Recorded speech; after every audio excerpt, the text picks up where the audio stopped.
Hello guys. आज हम करने जा रहे हैं मैटरनिटी बेनिफिट एक्ट 1961। सबसे पहले इस एक्ट को करने से पहले इसके इंट्रोडक्शन समझ लेते हैं। द मैटरनिटी बेनिफिट एक्ट 1961 एक सोशल वेलफेयर लेजिस्लेशन है that protect the employment of woman during the time of her maternity and entitle her to paid leave and another benefit.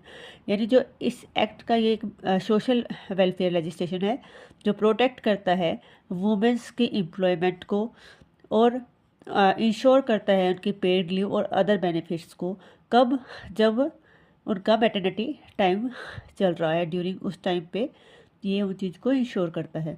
Objective of the act, इस act के main objective की बात करें तो the main objective of the maternity benefit act 1961 is to protect the dignity of motherhood, to provide financial and medical support to working women, to ensure that a woman can take care of her child without losing her job or income, to provide maternity leave and other benefit like medical bonus, nursing break, etc. यानी जो इसका main object है वो क्या है? Dignity motherhood को provide करवाता है, फाइनेंशियल और मेडिकल सपोर्ट देता है वर्किंग वूमेन को, इंश्योर करता है कि जो चाइल्ड की केयर कर सके और वो लूज़ ना करे अपनी जॉब और इनकम को। ऐसा करते हुए प्रोवाइड करवाता है मैटरनिटी लीव को और अदर मेडिकल बोनस या नर्सिंग ब्रेक टाइप के बेनिफिट हैं उसको भी। इसके अलावा to regulate the employment of women during the period of maternity और इंश्योर करता है पेड मैटरनिटी लीव को और जॉब सिक्योरिटी का। यानी मेन अगर ऑब्जेक्ट होता है तो ये मैटरनिटी लीव प्रोवाइड करता है और जॉब सिक्योरिटी देता है ये एक्ट। उसके बाद हम बात करते हैं स्कोप और एप्लीकेबिलिटी की। सेक्शन 2 यहाँ पे आप कोई सेक्ट में स्कोप और एप्लीकेबिलिटी के बारे में बताता है। Applicable to every establishment employing 10 और मोर पर्सन इंक्लूडिंग फैक्ट्री में हो, माइंस में हो, प्लांटेशंस में हो या शॉप्स में हो या कोई भी इस्टेब्लिशमेंट एम्प्लॉइंग 10 और more persons. Any other establishment notifying by the government, यानी कोई भी गवर्नमेंट नोटिफाई करे ऐसी ही और भी इस्टेब्लिशमेंट हो सकती है, बट क्या 10 हो या 10 से ज़्यादा जो पर्सनस उसमें एम्प्लॉय हो। तो ऐसे सब इसके अंदर आपके उन पे एप्लीकेबल होगा ये act. Does not apply where, कहाँ पे अप्लाई नहीं होगा? Employees are covered under the Employees State Insurance Act 1948 except certain cases. कुछ केसेस को छोड़ के ये जो एम्प्लॉय स्टेट इंश्योरेंस एक्ट 1948 में जो कवर होते हैं उनको छोड़ के बाकी सब जगह जहाँ पे 10 या 10 से ज़्यादा पर्सनस हैं, जैसे फैक्ट्री, माइंस या प्लांटेशंस या शॉप्स में या और भी कोई जो है जो गवर्नमेंट ने नोटिफाई किया है, उन सब पे एप्लीकेबल होगा। नॉर्मली किसी भी एक्ट के सेक्शन 2 में डेफिनेशन होती है, यहाँ सेक्शन 3 में डेफिनेशन है, सेक्शन 2 में एप्लीकेबिलिटी बताई गई है कहाँ पे एप्लीकेबल होएगा। तो डेफिनेशन यहाँ सेक्शन 3 में दी हुई है। जो इंपॉर्टेंट डेफिनेशन है वो हम बता देते हैं यहाँ पे। सबसे पहले हम करते हैं इस्टेब्लिशमेंट की, जो कि हमारे 2 की ई में दिया गया है। Any place where business, trade और प्रोफेशन इज़ कैरिड आउट, उसको हम इस्टेब्लिशमेंट कहेंगे। एम्प्लॉयर की 2 की डी में दे रखी है। ओनर, ऑक्यूपायर और मैनेजर रिस्पॉन्सिबल फॉर सुपरविज़न या कंट्रोल बोल दें हम तो उसको एम्प्लॉयर बोलोगे। वुमेन की हमारी 2 की ओ में दे रखी है। एनी फीमेल एम्प्लॉय बोल दो या female employee whether employee directly और थ्रू एनी एजेंसी। वेजेस की अगर हम डेफिनेशन करें तो वो 2 की एन में दे रखी है। All remuneration paid in cash including DA but excluding bonuses, over time and HRA. तो वेजेस क्या होते हैं? हर टाइप का आपका रेम्यूनरेशन जो कैश में पे दिया जाता है, इंक्लूड उसके अंदर डीए है, बट बोनस, ओवर टाइम और एचआरए इंक्लूड नहीं है। उसके बाद मैटरनिटी बेनिफिट के जो आपकी डेफिनेशन है वो आपकी 2H में डिफाइन है। ये कहती है payment to a women during absence from duty due to pregnancy. जो ऐसी मैटरनिटी बेनिफिट का क्या मतलब होगा? पेमेंट करना वुमेंस को ड्यूरिंग एब्सेंस, जब एब्सेंस होती है फ्रॉम ड्यूटी से, कब? ड्यू टू प्रेगनेंसी, तो उसी को हम मैटरनिटी बेनिफिट बोलेंगे। 2 की एच में डिफाइन है ये। उसके बाद चाइल्ड की है 2 की बी में डिफाइन, इसका मतलब है include a stillborn child. उसके बाद हमारा है प्रोहिबिशन ऑफ एम्प्लॉयमेंट, सेक्शन 4। तो सेक्शन 4 जो है वो रोक लगाता है एम्प्लॉयमेंट पे। कब? Employ can not employ a women during 6 week after immediately delivery या miscarriage. Women can not working during this prohibited period. यानी वुमेंस का 6 वीक आफ्टर इमीडिएटली डिलीवरी हो या मिसकैरेज हो उसके बाद प्रोहिबिटेड है काम करना। ठीक है, तो ये बताता है हमें सेक्शन 4। उसके बाद सेक्शन 5 का 2 जो बताता है eligibility of for maternity benefit. To claim maternity benefit a woman must have worked for at least 80 days in the 12 month immediately before the expected delivery date. यानी जब वो एक्सपेक्टेड डिलीवरी डेट बोलती है उससे पहले 12 महीने में से कम 80 डे उसने वर्क किया हो। एग्जाम्पल के लिए Sita has work for 100 days in the last 12 month, she is eligible for maternity benefit. अगर पिछले 12 महीने में उसने 100 दिन भी काम किया है तो वो एलिजिबल है। Leave and benefit, maternity benefit आपका सेक्शन 5 में दिया गया है। बिफोर 2000 अमेंडमेंट से पहले 12 वीक बताया गया था लीव के लिए। 6 वीक प्री थे और 6 वीक पास्ट डिलीवरी थे। आफ्टर अमेंडमेंट 2017 क्या बता दिया कि 26 वीक मैक्सिमम बताए हैं फॉर द फर्स्ट 2 चिल्ड्रन के लिए। 8 वीक जो है आपके वो बिफोर एक्सपेक्टेड डिलीवरी है और 18 वीक आफ्टर डिलीवरी है। फॉर थर्ड चाइल्ड ऑनवर्ड आपके 12 वीक ही होंगे, 6+6 जो प्री और पोस्ट। ठीक है, एग्जाम्पल के लिए आपका है Sita is pregnant for the first time, she is entitle to 26 week of maternity leave. अगर कोई सीता प्रेग्नेंट है, फर्स्ट टाइम प्रेग्नेंट है, तो वो एंटाइटल होगी आपका 26 वीक ऑफ मैटरनिटी लीव के लिए। लेकिन कंडीशन क्या, एलिजिबिलिटी क्या है कि पिछले 12 महीने में उसने कम से कम 80 डे वर्क किया हो, तभी वो एलिजिबल है। कल ही लगी है और आज हो जाएगी ऐसा नहीं है। Benefit for adoptive and commissioning mothers, amendment 2017 बताता है कि जो 12 वीक की लीव मिलेगी वो from the date of the children handed over. ये अप्लाइज होगा किस पे, अडॉप्टिव मदर पे जो अडॉप्टिंग है बेबी बिलो 3 मंथ, 3 मंथ से जो नीचे का कोई बेबी अडॉप्ट करती है तो उसको 12 वीक की लीव मिलती है। उसके बाद कमिंसिंग मदर जो यूज़ करते हैं सैरोगेसी, तो उनको भी ये आपको बेनिफिट मिलेगा। एग्जाम्पल के लिए सीता अडॉप्ट करती है एक बेबी गर्ल को जो कि 2 मंथ का है, she can take 12 week of maternity leave, तो उसको भी 12 वीक का मैटरनिटी लीव यहाँ पे प्रोवाइड करवाया जाएगा। ये हमारे 2017 के अमेंडमेंट में ये बात बोली गई।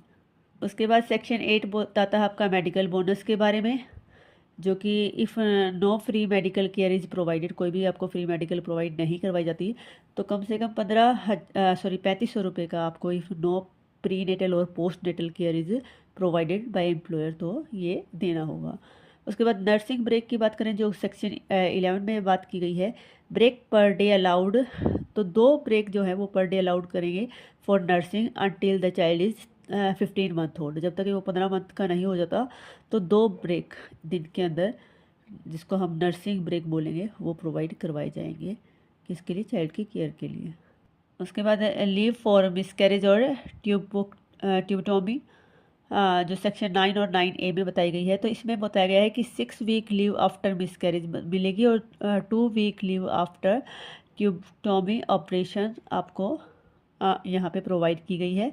लीव फॉर इलनेस सेक्शन 10 में दी गई है, एडिशनल 1 मंथ की आपको leave for illness arising out of pregnancy, delivery या प्री मैच्योर बर्थ, आपको जो इलनेस वगैरह हुई है उसके लिए भी एक्स्ट्रा 1 मंथ की आपको यहाँ लीव प्रोवाइड की गई है सेक्शन 10 में। उसके बाद है आपका वर्क फ्रॉम होम, ये सेक्शन 5 में बताया गया है, ये 2017 के अमेंडमेंट से ये बात आई। आफ्टर मैटरनिटी लीव एम्प्लॉयर में allow work from home depending on the nature of work. अगर वर्क ऐसा है नेचर ऐसा है वर्क का, अगर आप घर बैठ के भी कर सकते हैं तो ये भी आपको आफ्टर मैटरनिटी लीव प्रोवाइड करवा सकता है एम्प्लॉयर। उसके बाद है आपका एम्प्लॉय ऑब्लिगेशन, एम्प्लॉय की क्या ऑब्लिगेशन होगी यहाँ पे, तो a woman must give notice to employer section 6 जो कि बताता है। उसके बाद मेंशन एक्सपेक्टेड डिलीवरी डेट और not work in another establishment during benefit, यानी बेनिफिट के टाइम एक तो वो दूसरी जगह काम ना कर रही हो, एक वो आपको नोटिस दे एम्प्लॉयर को और वहाँ पे आपकी मेंशन करे एक्सपेक्टेड डिलीवरी डेट। तो ये एम्प्लॉयज़ जो कि वुमेन के बारे में यहाँ बात हो रही है, तो वो उसके ऑब्लिगेशन है यहाँ पे, उसको ये करना होगा। सेक्शन 6 में नोटिस ऑफ क्लेम बताया गया है, women must give return notice to the employer stating the date from which she wants to take leave, जिसमें वो बताएगी कब से वो लीव लेगी, ऐसी रिटर्न नोटिस वो देगी एम्प्लॉयर को अबाउट मैटरनिटी लीव और नॉमिनी फॉर पेमेंट के लिए भी। तो उसके बाद सेक्शन 7 बताता है यहाँ पे payment of maternity benefit in case of death. अगर डेथ हो जाए डिलीवरी के टाइम तो पेमेंट किसको होएगी, तो वो नॉमिनी जो सेक्शन 6 में वो बता के गई है उसी को ये पेमेंट की जाती है, जो नोटिस बाय वुमेन आपको दिया गया है सेक्शन 6 में। उसके बाद एम्प्लॉयर इज़, यहाँ पे बताया गया है एम्प्लॉयर बाउंड है पे करने के लिए maternity benefit with in 48 hours of receipt of such notice. ऐसे नोटिस के 48 आवर्स के अंदर एम्प्लॉयर को पेमेंट करनी होगी, वो बाउंड है इसके लिए। सेक्शन 12 बताता है prohibition of dismissal. Employer can not dismiss or terminate a women during maternity leave due to pregnancy, यानी वो ना डिसमिस कर सकता है या ना टर्मिनेट कर सकता है वुमेन को, कब, जब मैटरनिटी लीव चल रही हो या due to pregnancy. Any termination during maternity leave is void, कोई भी ऐसा टर्मिनेशन जो मैटरनिटी लीव के दौरान होगा वो वॉइड होगा। इफ़ डिसमिसल, अगर फिर भी कुछ कर डिसमिसल कर दिया तो she still has right to maternity benefit, तो उसको मैटरनिटी बेनिफिट लेने का राइट है। एक्सेप्शन यहाँ पे है dismissal allowed only for gross misconduct, कोई ग्रॉस मिसकंडक्ट होए तो एक्सेप्शन भी है, डिसमिस किया भी जा सकता है। बट नॉर्मल सर्कमस्टांस में अगर ऐसा कोई टर्मिनेशन किया जाता है या डिसमिस किया जाता है तो वो वॉइड है। इस पे एक हमारा केस भी आएगा LIC का, हम पढ़ेंगे जिसको। उसके बाद है क्रैच facility. Section 11A inserted by 2017 amendment से जो आया, मैंडेटरी फॉर इस्टेब्लिशमेंट विद 50 और मोर एम्प्लॉयज़, जहाँ पे 50 या 50 से ज़्यादा एम्प्लॉय हैं वहाँ पे क्रैच फैसिलिटी दी जाएगी। Employer must provide a क्रैच facility with in prescribe distance, allow the mother for visit per day including, आपका जो है ब्रेक टाइम है जो उसको इंक्लूड करके। तो 50 या 50 से ज़्यादा जहाँ पे एम्प्लॉय है वहाँ एम्प्लॉयर की ड्यूटी बनती है क्रैच फैसिलिटी की, और वो facility with in prescribe distance के अंदर हो और 4 बार विजिट करने की भी परमिशन हो पर डे मदर को, विजिटिंग ब्रेक आवर्स मिला के। उसके बाद है इंस्पेक्शन या इंस्पेक्टर। सेक्शन 14 से 17 डिफाइन है। गवर्नमेंट अपॉइंट करती है इंस्पेक्टर को, ये सेक्शन 14 बताता है, जबकि section 15 power and duties of inspector बताता है। इंस्पेक्टर की ड्यूटी क्या होगी, एंटर करेगा प्रेमिसाइज के अंदर, एंटर कर सकता है, एग्जामिन कर सकता है रिकॉर्ड्स को, इंश्योर कर सकता है कंप्लाइंस। सेक्शन 16 बताता है इंस्पेक्टर टू बी पब्लिक, एक पब्लिक सर्वेंट है। सेक्शन 17 बताता है power to inspector to direct payment to be made. उसके बाद सेक्शन 20 बताता है रजिस्टर के बाद, रजिस्टर के बारे में, जो एम्प्लॉयर है उसको मेंटेन करना पड़ेगा रजिस्टर प्रिस्क्राइब्ड मैनर में। उसके बाद पेनल्टी फॉर नॉन कंप्लाइंस, अगर ऐसा कुछ नहीं करता है एम्प्लॉयर तो उसकी पेनल्टी के बारे में सेक्शन 21 और 22 बताता है। A for employer, if employers violates the act, तो क्या होएगा, उसको क्या पनिशमेंट मिलेगी, ये सब हमारा सेक्शन 21 बताता है। तो उसको मिलेगी इम्प्रिजनमेंट अप टू 1 ईयर, और फाइन आपका लग जाएगा रुपीज़ अप टू 5,000 या फिर बोथ। फेलियर टू पे बेनिफिट, तो अगर वो बेनिफिट को पे करने में फेलियर हो जाता था, पनिशमेंट क्या होगी, इम्प्रिजनमेंट और फाइन, या दोनों। रिपीट ऑफेंस होता है इस टाइप का तो हायर पेनल्टी में भी इम्पोज्ड। रिसेंट अमेंडमेंट को हम फिर से रिवाइज कर लेते हैं यहाँ पे टेबल के थ्रू। मैटरनिटी जो लीव थी वो हमारे जो 2017 के अमेंडमेंट से 12 वीक होती थी, जबकि अब 26 वीक है फर्स्ट 2 चिल्ड्रन के लिए, उसके बाद 12 वीक ही है। उसके बाद अडॉप्टिंग और कमेंसिंग मदर के लिए पहले कोई कुछ कवर नहीं किया गया था, लेकिन अब 12 वीक की लीव दी गई है 2017 के अमेंडमेंट के बाद। वर्क फ्रॉम होम वहाँ पे पहले प्रोवाइड नहीं किया गया था, बल्कि 2017 के अमेंडमेंट के बाद ऑप्शनल है आफ्टर मैटरनिटी लीव के बाद। उसके बाद क्रैच फैसिलिटी यहाँ पे भी नॉट मैंडेटरी थी बिफोर 2000 अमेंडमेंट, बट अब मैंडेटरी है। अगर 50 से या 50 से ज़्यादा एम्प्लॉय हैं तो मैंडेटरी है ये। ओवर राइडिंग इफेक्ट आपका सेक्शन 27 में दिया गया है। Act over ride inconsistent law of agreement provide minimum protection not maximum, ठीक है। उसके बाद फ्लो चार्ट की बात कर ले तो सबसे पहले एलिजिबिलिटी बताएंगे कि 18 डेज किया गया हो लास्ट 12 मंथ में। उसके बाद नोटिस दिया सेक्शन 6 के अंदर, ये सेक्शन 5 के 2 में बताया था, ठीक है। उसके बाद लीव कितने महीने, अब 26 वीक की आपको लीव प्रोवाइड किया जाती है। उसके बाद बेनिफिट्स भी हैं और कैसे नर्सिंग ब्रेक है या फिर मेडिकल बोनस है। उसके बाद जॉब प्रोटेक्शन आपको दी गई है, रिटर्न टू वर्क, उसके बाद आप वापस अपने काम पे जा सकते हो। कंक्लूजन की बात करें तो this act is welfare legislation for women, it insure paid leave plus job security to women who is pregnant. This act have strictly penalty provision. It protect against dismissal during pregnancy. अब यहाँ पे हम कुछ important case समझ लेते हैं इससे related, इस एक्ट से रिलेटेड, मैटरनिटी बेनिफिट एक्ट 1961 से रिलेटेड। यहाँ पे हमारा पहला केस हम बात कर रहे हैं municipal corporation of Delhi versus female workers. ये 2000 का केस है। यहाँ पे एससी ने हेल्ड किया था कि getting maternity benefit is a basic human right even if women is working as a temporary, casual और डेली वेज वर्कर। अगर उसने कंडीशन आपकी एलिजिबल है, वो 12 मंथ में से 80 डेज़ किया है, तो चाहे वो आपका टेम्परेरी है, चाहे कैजुअल है या डेली वेजेस वर्कर है, आपको उसको मैटरनिटी बेनिफिट प्रोवाइड करवाना होगा। ये उसका ह्यूमन राइट है। ये बात की गई इस केस में, municipal corporation of Delhi versus female workers के केस में। उसके बाद सेकंड केस है Neera Mathur versus LIC of India. इसके फैक्ट क्या थे? LIC ने टर्मिनेट कर दिया था her during prohibition when she disclose her pregnancy in a medical form में जब उसने प्रेगनेंसी के बारे में बताया तो उसका प्रोहिबिशन टाइम जब चल रहा था तो उसको टर्मिनेट कर दिया गया था। तो यहाँ पे कोर्ट ने हेल्ड किया termination on the ground of pregnancy is illegal and discriminatory. LIC was directed to reinstate. हाँ, केस 3 जो था वो आपका हमारा है Tata tea limited versus inspection और प्लांटेशन 2001 का है ये।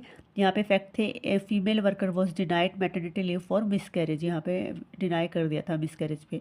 तो यहाँ पे हेल्ड किया गया Kerala high court upheld his right and stated that live after miscarriage section 9 में is also protected under this act. तो ये 3 इंपॉर्टेंट केस हैं जो आप अपने क्वेश्चन को अच्छा बेहतरीन बनाने के लिए यहाँ पे लिख सकते हैं।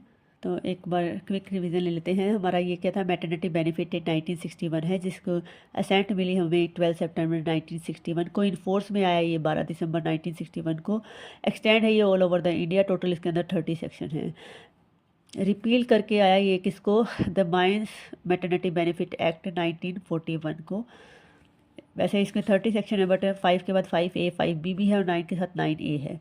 बाकी सीरीज में 30 तक है। Maternity protection was being provided under the different state act और 3 सेंट्रल एक्ट थे। 3 सेंट्रल एक्ट कौन से थे इसमें? माइंस मैटरनिटी बेनिफिट एक्ट 1941 का, एम्प्लॉय स्टेट इंश्योरेंस एक्ट 1948 का, प्लांटेशन लेबर एक्ट 1951 का। तो इसमें क्या था? इसमें डाइवर्सिटी थी किसको लेके? क्वालिफाइंग कंडीशन को लेके, पीरियड को लेके, रेट्स को लेके और बेनिफिट्स को लेके। तो इस डाइवर्सिटी को रिड्यूस करने के लिए एक एक्ट की जरूरत थी। तो ये एक कॉमन एक्ट यहाँ पे प्रोवाइड किया गया, maternity protection to the women employed. All, जो कि वुमेंस कहाँ एम्प्लॉयड हैं? All establishment like including mines, factory या प्लांटेशन में। अब एक्सेप्ट किसको छोड़ के? एम्प्लॉयर्स स्टेट इंश्योरेंस एक्ट 1948 में जो कवर होते हैं एम्प्लॉयज़ उसको छोड़ के बाकी सब के लिए ये एक सेपरेट लॉ प्रोवाइड करवा दिया गया जिसको द मैटरनिटी बेनिफिट एक्ट 1961 का नाम दिया गया। इसके अमेंडमेंट भी काफ़ी बार हुए जो हमने यहाँ पर डिस्कस भी किया है। 2017 में बहुत सारे अच्छे चेंज आए। आई होप आपको अब ये मैटरनिटी बेनिफिट एक्ट समझ आ गया होगा। Thank you.